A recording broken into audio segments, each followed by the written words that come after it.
The Vice President, Professor Yemi Osinbajo, presided over the Federal Executive Council meeting as the President left for Yobe and Borno states as part of his tour to states bedeviled by security threats in recent times. At a joint news conference after the meeting held behind closed doors, the Minister of Foreign Affairs and Industry, Trade and Investment announced that Council had given the nod for the President to sign the African Continental Free Trade Area Agreement in Kigali, Rwanda, next week. We're a country of 180 million, and we should really be the economic engine of the continent.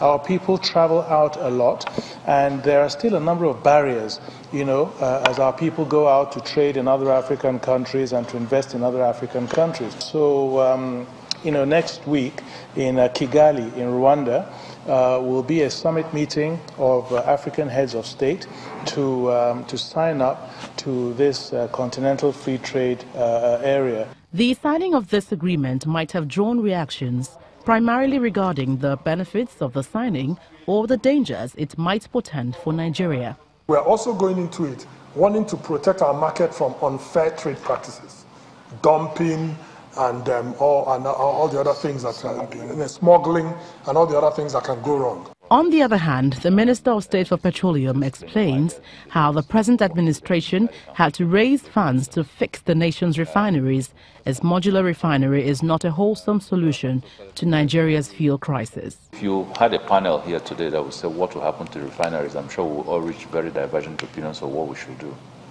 But what the approval is to do is what we're trying to execute. We started by saying that it was important to bring back those who build refineries initially, so that we do not have the kind of difficulties you had with turnaround maintenances that never worked.